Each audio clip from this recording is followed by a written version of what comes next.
malaman kung saan ka tutungo.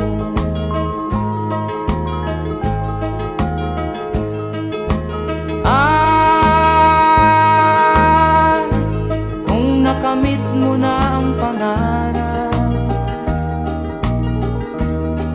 di pa rin masiyahan ang nais mo'y madagdagan. Limot mo na ang iyong pinagmulan.